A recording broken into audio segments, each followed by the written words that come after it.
don't do really well against handicap. Actually, I can give you some hints about that. So they say I run it really well. Um,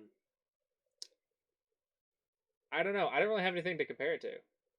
I did a lot of research. I spent like 50 hours studying how to be a DM to make her happy. So, um, so they said I'm doing a pretty good job. So I don't know. I don't know. All right, so let's talk about handicap for a second before we get into this.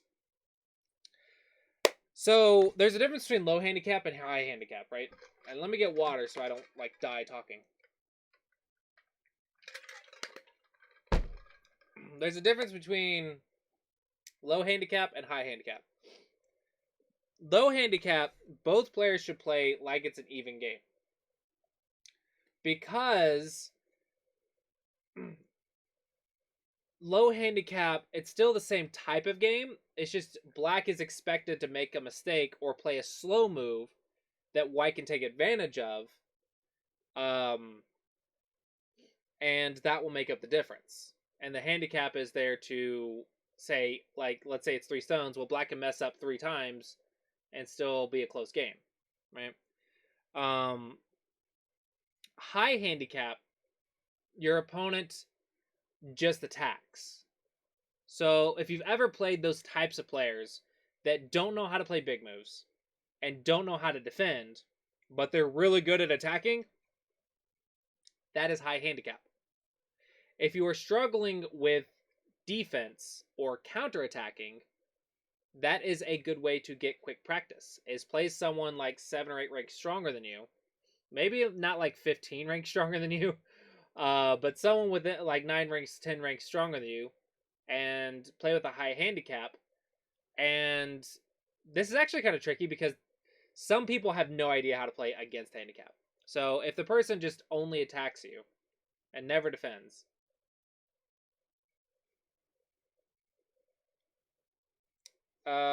if the person only attacks you and never defends, then that's a good way to learn how to defend against very powerful attacks. And that's what I was doing with my wife, because I was trying to teach her how to defend. I was like, if you can deal with me attacking you, you can deal with a 13Q attacking you, right? I'm a little bit better than a 13Q at attacking. So I was like, if you can, if you play 9 stones, and I didn't go all out, but I just played a only attacking style. And I was like, if you can deal with my attacks, you can deal with 13Q attacks. She couldn't deal with them, and she did not have very much fun. So unfortunately, it didn't work out for her. But that is technically a way. Yeah, how dare I think I'm better than 13Qs? That is technically a way you can utilize handicap to learn. Now, with that being said, handicap is more useful for learning a specific skill or learning a specific thing, and it is technically a way to balance, but it also is technically a different type of game. So I don't really like it for tournaments. I much prefer reverse Comey. And honestly, if you're playing with 9 ranks difference, it's not really a tournament at that point. It's just a teaching game because there's too much difference. So I really don't like large handicaps in tournaments. But that's because it's just a different type of game. But it is really useful for learning specific skills. Now, as black, your job is actually just to play normally.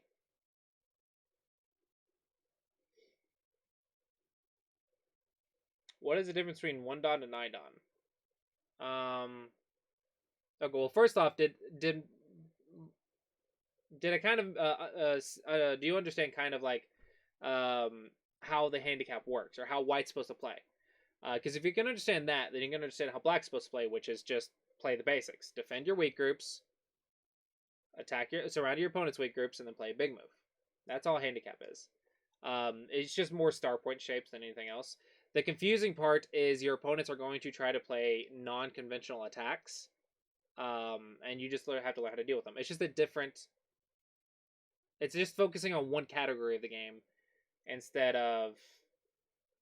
Yeah, it's just focusing on one category of the game instead of 3 categories, which is defense, offense, and big move. White only focuses on offense, so you're pretty much only focused on defense, and if you get the chance, big move. The difference between 1 dan and 9 dan. So low dans to mid dans is all about playing the basics really, really, really well. But from getting from low dan to mid dan, it's about learning to utilize Aji in a very, very effective way.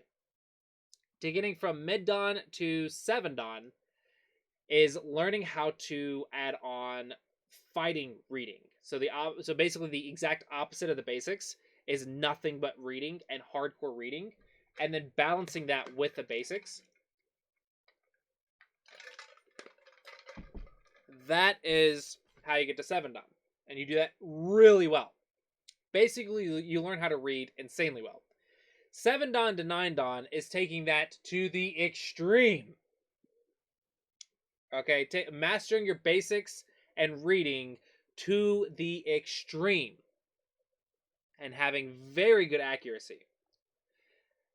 Then you take it to the extreme of the extreme and you have pros. And then the extreme of all the extremes to the extremes are the best pros. And they play like near perfectly, right? For a human, they play perfectly. Now clearly they don't because AI is stronger, but they play as perfect as a human can play.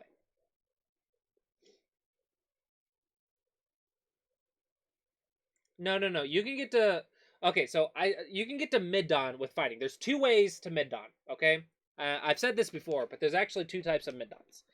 One is my type where I focus solely on mastering the basics, and I'm really really good at the basics. That's what I focus on. That's what I teach. That's what I'm good at. But that's not the only answer. Go isn't so simple that there's only one answer. The other answer is being really really good at fighting and reading and learn and out reading your opponent and out fighting your opponent. That is the other answer. Those two styles are two sides of the same coin. To get to 7 dan, or to get to the upper dans, you have to be able to do both. Now, the reason I teach the basics over the fighting, the reason I focus on the basics over the fighting is because I think it's more reliable for win percentages over many games. Okay, I think fighting, while it can be much more fun, this is very true that fighting is much more exciting, is also much higher risk and much easier to mess up. So basics are more reliable for a win percentage over time. But to get really, really strong at the high dan levels, you need both. But I only teach you to get to low dan. From there, you need pros to help you out. I cannot get you to mid dan and high dan. I can give you advice, but I can't really teach. Fighting can be taught, but that's not my style. So I have trouble teaching it, and I am not the best to teach you fighting. So that's why I'm like, I'm not even going to try.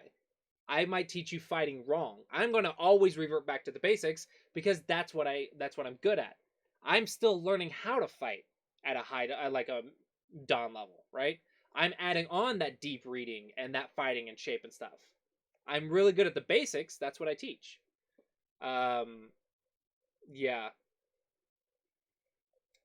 So that is why I teach the way I teach, and hopefully that answers your question. And hopefully I also gave some advice on how handicap works. If you want to get good at fighting, playing handicap games is a good way to start and learn and just focus exclusively on counterattacking and attacking with the handicap stones. That is a good way to learn the fighting style. Is you just kill your opponents until they can't give you that many handicap stones anymore. But that's not what I teach. It's not what I focus on. So hopefully I gave TKE a little bit of advice on how a little bit understanding of handicap, so it's not so scary.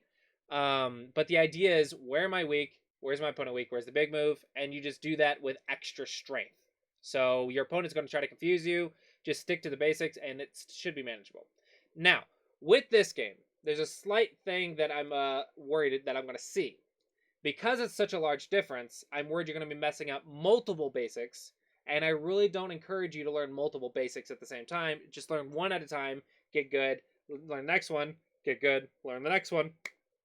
And it's all about balance. But it's very easy to get overwhelmed if you try to learn 3 to 5 different basics all at the same time.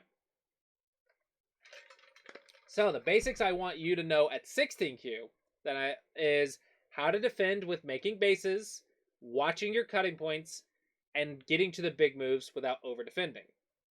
To get to 15Q and beyond, you'll add on attacking before big move, but you still prioritize defense. Now, Faithlessly, if they play at a single DQ level, is also going to counterattack your attacks, which could very quickly backfire for you because you haven't learned that yet. So let's just make sure that you understand the basics at 16Q, and we'll see how it goes. So opening, Shamari is better than this extension because, again, you don't want that approach with support. Okay, so that's slightly better, so no big deal. So he approached, no big deal. This is Joseki, so learn your Josekis. Learn your Josekis. Oh yeah, shout out to the Kim Yoon supporter team match. If you're a subscriber this month, if you're a gift sub as well, you are also eligible. Someone has gifted you a sub, you are a subscriber, you're eligible for the team match. So if you guys want to join the team match, please sign up. We are taking signups, and we'll probably pick a draft team this weekend or next weekend.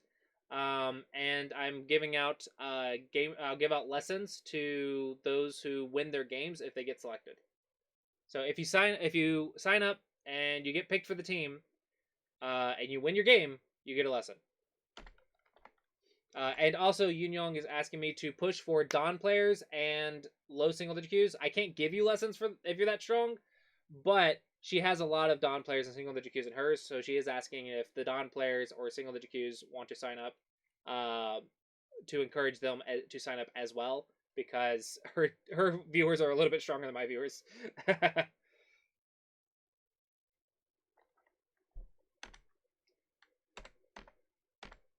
Alright, so this is fine.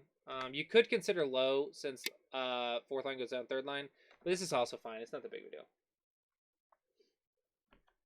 Base, okay. Big move. Joseki. Oh, do you punish? Oh, you don't punish. Doot. Watch the Joseki lecture from yesterday. This is one of the Josekis you need to know. Yeah, so I'll actually go ahead. I'm already going to recommend the Joseki lecture from yesterday. Watch the VOD.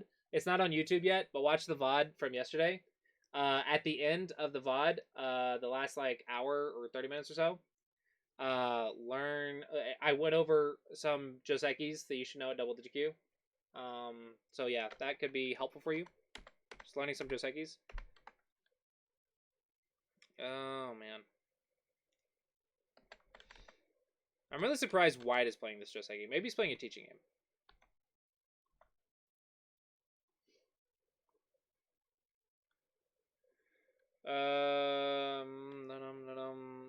You're pretty alive. You can go play a big move.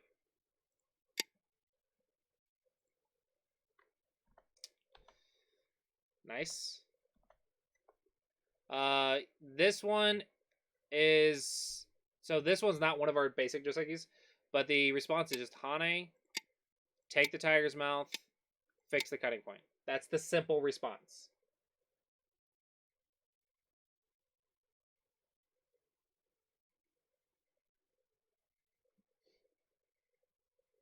Yeah, no worries, Boulder. Yeah, I'm sorry I'm not strong enough to teach you. I wish I was stronger, so that way I could teach more. But I am what I am. I just try to help as many people as I can. But yeah. Thanks for watching, at least. Maybe, hopefully you get something out of it. Another response is to play 3-3, and just to make your base. Or you can slide, and then they fix. But just touch Hane. No, Yoon, if he's too strong for me to teach, he's gonna get a lot more from Yoon.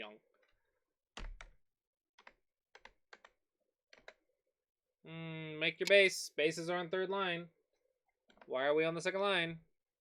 We're on the second line without a good reason. It's usually wrong. And don't push from behind. You want to jump as soon as you can. As soon as the cuts don't work,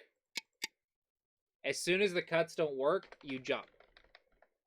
So, of course, watch those cuts, but as soon as they don't work, you want to jump. And if they do work, but you don't want to push from behind, you can also...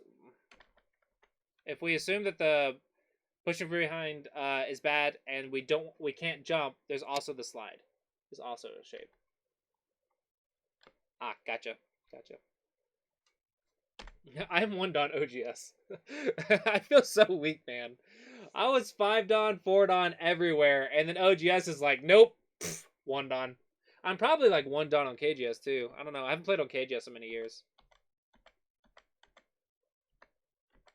I'd have to put in some effort to rank up on KGS and OGS. So largest framework now is topside.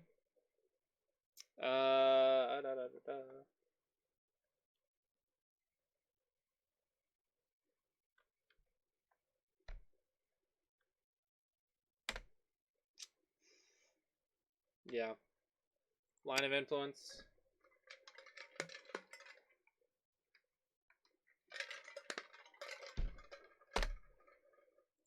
Shoulder hit. Shoulder hit. This one actually might be nice. Because if you walk in, you actually build your own center while reducing his. Or maybe you can do something like this. Force a weak group or something. Or if he fixes, you can keep building yours or pushing his or whatever. There's many things you can do with this one. This one's very flexible.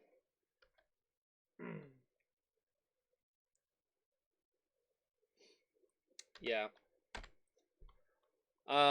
But this one, the bottom side is not the big framework. So this one's actually ignorable. And white can go do the exact same thing. Push yours down while building his. Now you can see yours is pushed to the 4th line, and his is just, he's controlling 2 center quadrants. So he actually doesn't have to respawn down here.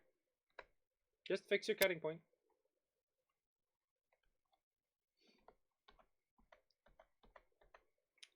So I guess the big lesson to not overwhelm you, here, and then kick. I guess the big lesson to not overwhelm you with too many things is learn to see the largest framework when you have Sente. And the hint for that is when there's been a stone played on every corner and every side. This can be as simple as an extension, an enclosure, or a approach. Any of those. We consider those closing the side or not an open side anymore. So from there, it's largest framework. Then you just look at the largest position, and if it's your opponent's, reduce it or invade it. If it's yours, make it bigger. And that's honestly just a lesson that you can take from this. And now again, I don't want you to take too many things from this, because with this much of a rank difference, there's a lot of things to take from this. But we need to learn 1 skill at a time. If we try to learn like 5-6 skills at a time, we're going to be overwhelmed. Thank you for the follow, Nienta. Welcome to the stream. Let me know if you have any questions. Yeah, so this one, he's already pincered, so you should be surrounding. Is a reduction like M13, ON14 is too small? The reduction anywhere on this line is good for a 16 Q. Okay. Oh, sorry, I didn't see your hydrate.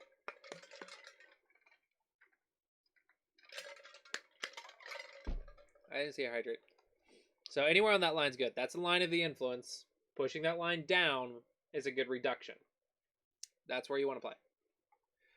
For single-digit Qs, you want to utilize weakness and shoulder hits and other forcing moves to push it down as much as you can. So maybe just randomly on the line isn't as good at single-digit Q, but for double-digit Q, anywhere on the line is good.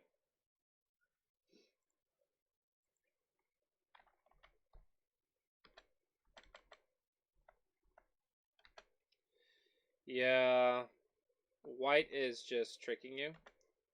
Fix your cutting point, and white is weak. And just surround. Fix your cutting point, surround. Fix your cutting point, surround. Fix and surround. Fix and surround. If he does this one, you just walk down. Heck, you can even cut. Just fix and surround. Fix and surround. Stay strong, surround the weak group. Stay strong, surround the weak group. That's how you attack. Elephant's Eye. You want a Knight's Move against the Elephant's Eye. So lots of little shapes. Lots of little shapes. So yeah, since you have the sub for the rest of the month, what I would do is play some more games and try to play against your level, and then maybe get some more game reviews on the sub days. Or actually, so you're eligible for open days and sub days, so 4 days a week, you can join the queue and get a review. It is first come first serve, unless you're a patron. So yeah, I would utilize the reviews, and learn the shapes little by little. 20 games a day. That's what Hikaru did, and gets a 9 down pro. Yep. So I would just say this one, largest framework.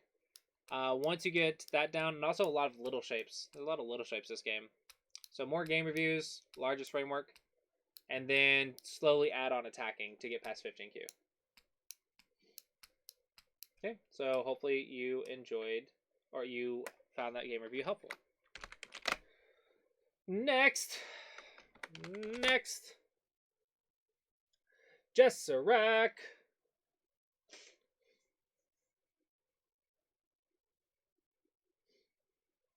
Yep. And again, one last shout out for these 2 books. It's 100 AI Josekis written by a Korean professional. They are in English and Korean, so you have the English comments. I only have 2 left, and they will be out of stock probably this month, and then I won't be able to restock until January or February. So yeah, 2 left, first come, first serve. Just message me on Discord. They're $45 for the US, $50 to $60 for Mexico and Canada. Beyond that, just order it from somewhere else, because outside of North America, it's too expensive. Too expensive for you. I won because I made a bad move and my opponent decided to let it work. And when I say too expensive, I mean you can get it cheaper somewhere else. Okay, so we're reviewing at 10Q. So review started. We're breaking into single digit Q, so we're about to learn counterattacking. But basically, the idea is you should have the basics down pretty well. So you're white. Just play normal, open corners, Joseki. Oh, do you mess it up? This one is unnecessary. You can go here. The Joseki should be here, right? 1 sec. It's cold. I got cold.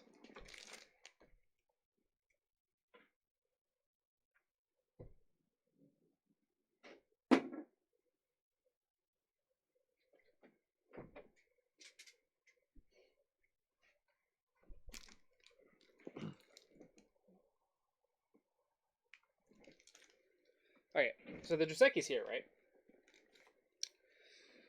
And then... what is it? Here, here, here. No, that's not right. Here. Crap, what is it? Why did I forget? This is what I get for not playing. Forgetting basic Josekis. Dude.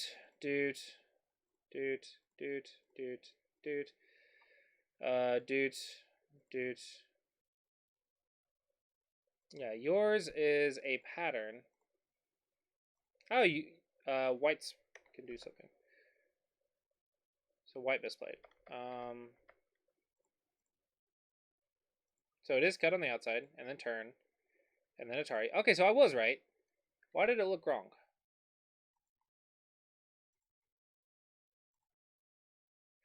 So I was right. Here, here, here, here, here. For some reason, this looked wrong. I forget what the new one is. P2 is what you should play if you want to give up the corner.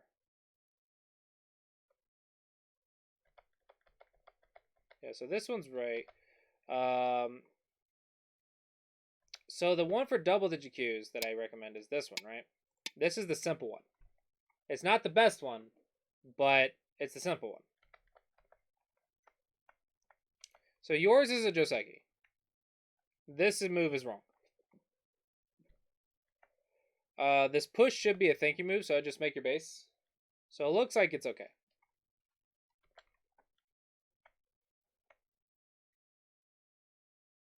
Okay. Sentei's fine because you need to play fast. But you technically haven't made your base yet. Why are we playing attach? We're trying to confuse our opponent?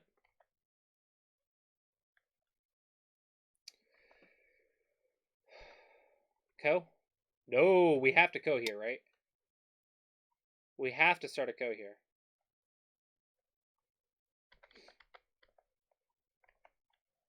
Otherwise, just fix. And make your base. Simple. Why do we need to be complicated?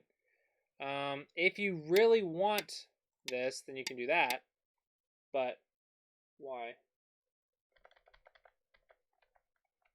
This looks really good for black. Yeah, this looks really good for black. Because that's a Panuki, you don't have a base. You need a base. This shape is definitely something to learn at single digit Q, but one thing I don't like is you're at 10Q, right? So at 10Q, I want to see very sharp double digit Q basics, but very accurate basics. And then you add on counterattacking. This one is a single digit Q shape, sure, but I'm not seeing very sharp and accurate double digit Q basics at the moment. I'm seeing a bunch of single digit Q shapes with some questionable follow-ups. And I'm not sure if that's good or not. I'm not convinced that's a good thing to be seeing right now. Now I'm still in the opening, so I haven't seen a lot yet, but it feels like we're playing a lot of single digit Q stuff without proper research and practice, and we're applying too many new things all at once instead of just playing our double digit Q stuff very well and then adding on one new shape and pattern at a time. Because at 10Q, we're still working our way into single digit Q. So we should only be learning like 1-2 things at a time to bring into single digit Q, and then we add on more and more as we get stronger and get through the single digit Qs. But I'm seeing a lot of single digit Q shapes and not accurate follow-ups. This one was probably okay, but I prefer a base for our double digit Q basics. This one was a mistake, and then we're playing this one, but again, I prefer a base for our double digit Q basics. What I was hoping to see is that you do the double digit Q basics much better than Helm, and that's why you win. So can you play this one? Probably double Hane. This is more of a preference. I actually don't know what the best one is, but my preference is to not have a side without a corner. I don't like having a side without a corner. So my preference is this one. So that way I have a side and a corner.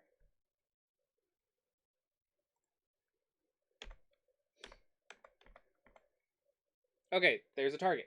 So let's see how you attack. Capping move? Shoulder hit? Possible. Caps are a little bit more common here, but okay. This isn't impossible, right? Block, surround, capping move definitely here. Because he cannot go here, because that's a cutting point. So capping move is definitely a shape here. So it looks like capping moves. It looks like you're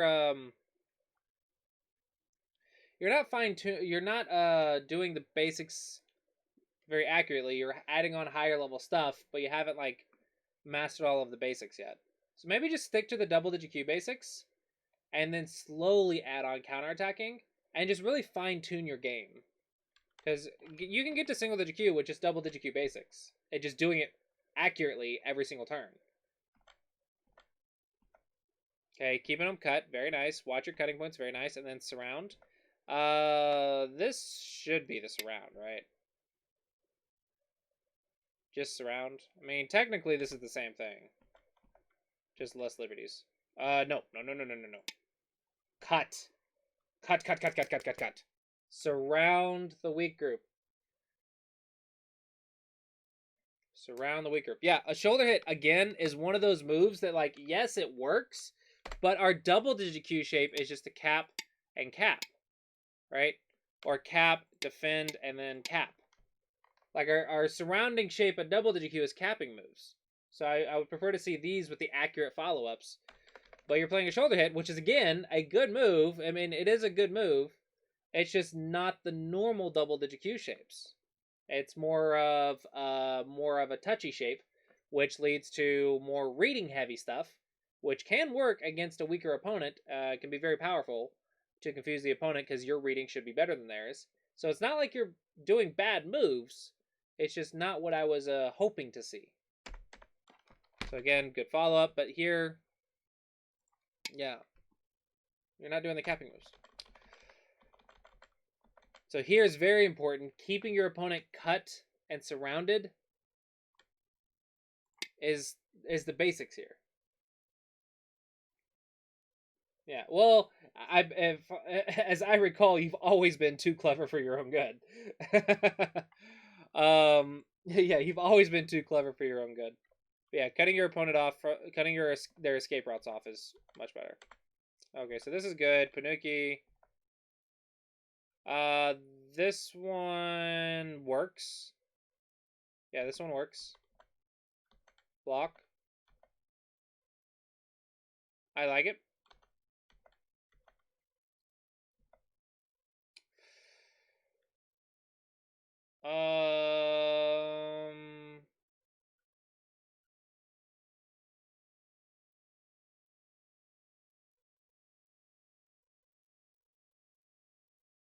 Okay, I don't see anything bad. No, just Tiger's Mouth. Just Tiger's Mouth. Just fix. Just do your job. Don't do fancy stuff. Just do the job. Boom. Done. Fixed. That's strong shape. Okay. Good.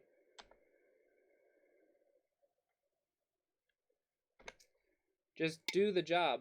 Oh, crap. You can't do this one because your shape up here isn't finished. Yeah, you can. This is fine. This is fine. Just fix. And this is all fine because you have two eyes. And if he gets here, who cares? Right? He can't kill these stones. He just stays dead. He just stays dead. So yeah.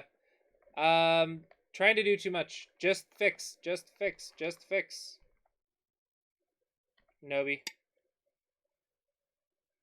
Ah, no, you can't.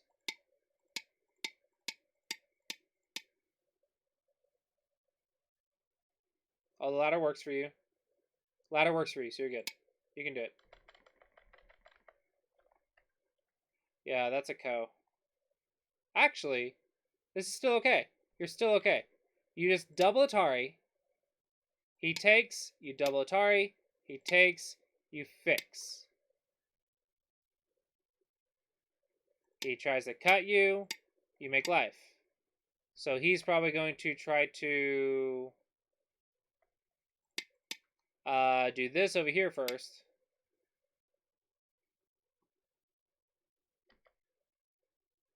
But it doesn't matter because he can't live.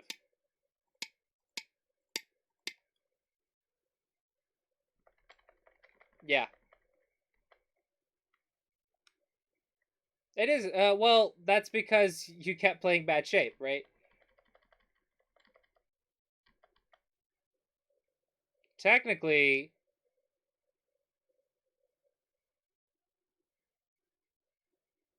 the shape is here. But does this work?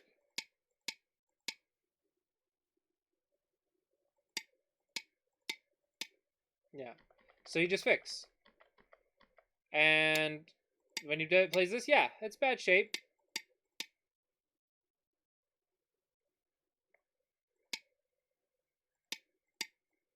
But you just fix. Just fix. Just fix. Once you just fix, he has less forcing moves.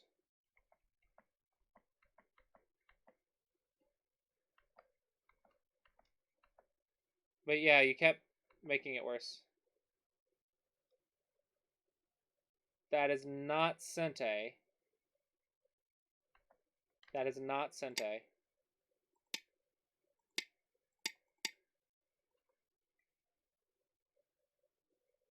See you, Belladonna.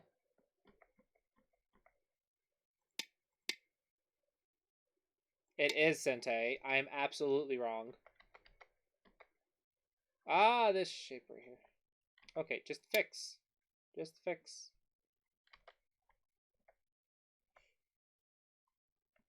Just fix. Just fix. All you have to do is just fix. Just do the job. Defense, offense, big move. Just do it. Just do it. You know, it's then like the what's that? What's the Transformers guy actor thing that he did? Just do it.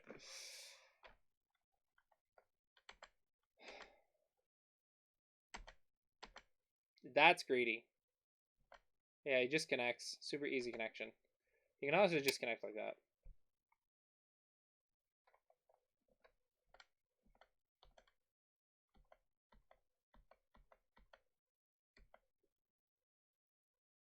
Yeah, you're falling apart. He escaped, so now just rewind and defense. You're not alive. You need this move first. And now you're alive. Almost alive. Practically alive. Practically alive. Because that way, doot.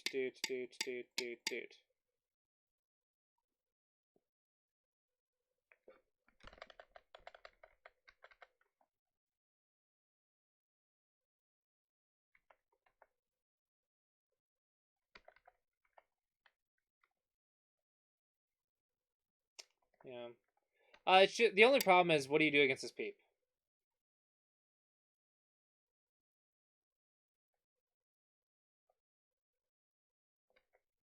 Yeah, you ignore the false eye here. You have one real eye. So, yeah, need a second eye right here. Yeah. That's slow. Surround the weak group. Surround the weak group. Big move is down here. Attack is right here. Why are we not approaching a fourth line stone? This gives us better follow-ups.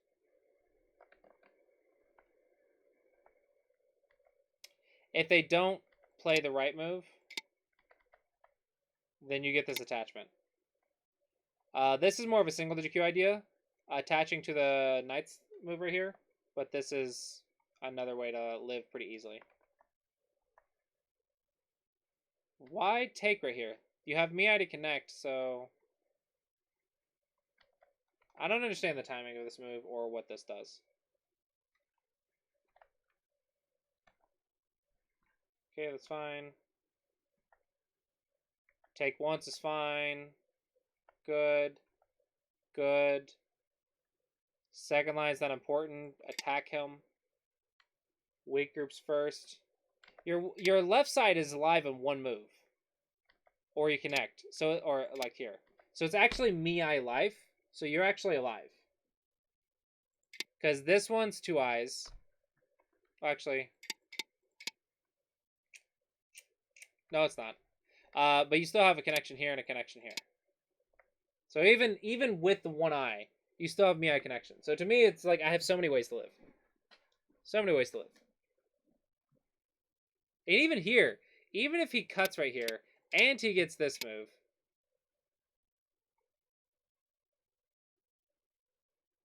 I'm not sure if this is Sente. If it is, then I could potentially do stuff to get out.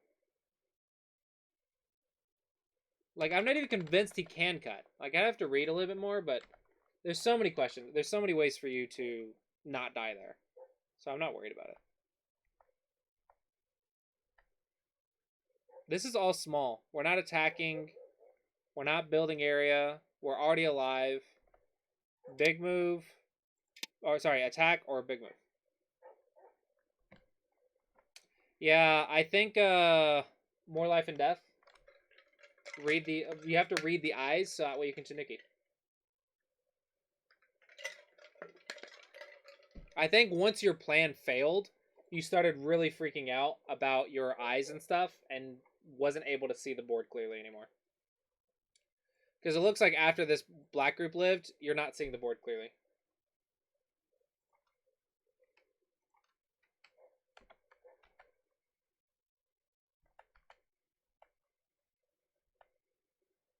Yeah, that's base, so I guess that's okay. Yeah. So I guess the lesson here is one, don't freak out when a mistake happens. That's actually hard. I mean, not freaking out after a mistake is hard, but with practice you can do that. Don't freak out when you make a mistake.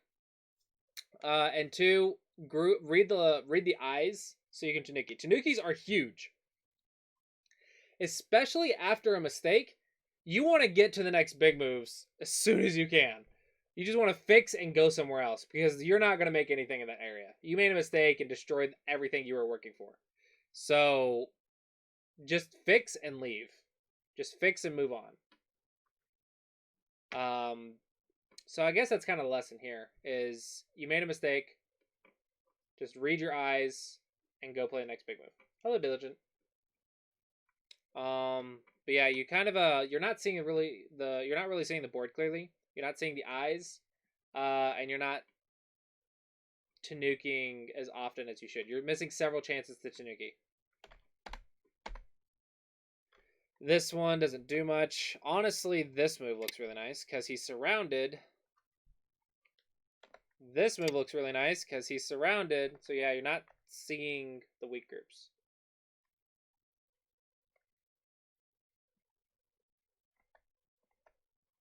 Nice. I kind of have a dream. If anyone in chat wants to help me accomplish this dream, I would love to see a Western pro who said Clossi taught them when they were an amateur. That's what I want to see. I want to see one of the people that I teach become a professional player. That's like one of my lifelong dreams.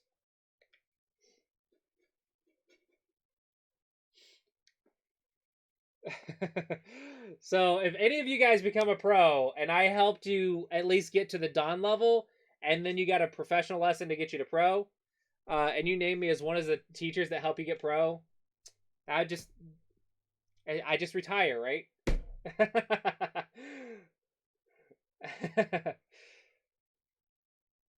Yeah, that's awesome. That's awesome.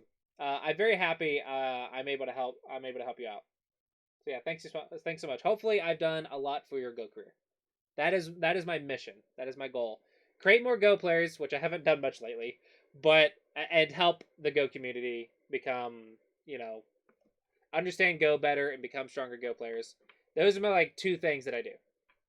I haven't really been doing the first one very much, but once the pandemic ends, I do plan to go to conventions and create dozens and dozens of new Go players every year. So I do plan to travel a lot, creating new Go players in my area and region. So I do plan to do that after the pandemic ends. But online, I'm mostly focusing on teaching right now.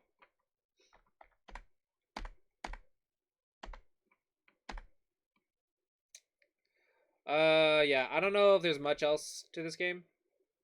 Okay, so he finally did attacking. He made a blunder. Yeah. Just here.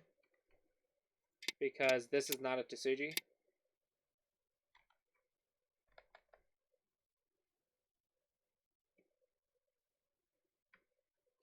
What's Asen? Anime Central?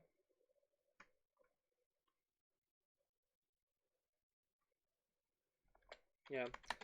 I think you just freaked out too much. Gotcha in Chicago. Chicago! I went to Chicago once. I hate driving there. It's terrifying. But I hate driving in cities, and Chicago was just like, oh my gosh. I ran a red light in Chicago. Holy crap. I was so confused, and it was so much traffic, so many lights, so many turns. And I know it's a gridlock, so it should be simple, but there's so much traffic, and I was overwhelmed. I ran a red light in Chicago, and I was like, I just don't want to drive anymore. I'm gonna get pulled over. I'm gonna get a ticket. Oh man,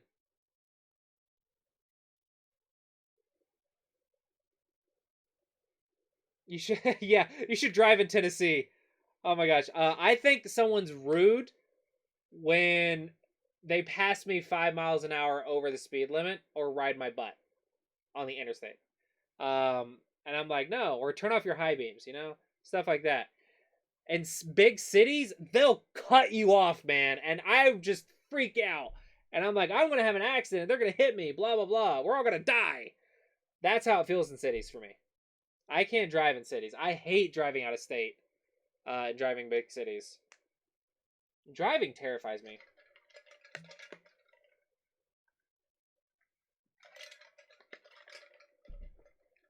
I'm a big. I drive the speed limit. I don't even drive five over. I watch out. Like I'm scared of hitting a deer on the back roads. I don't like driving at night or in the rain because I go every hazard. I go five under. So if it's rainy, I go drive five under. If it's heavy rain and my vision is obscured, I drive 10 under to 30 under, depending on how heavy. People hate me, man.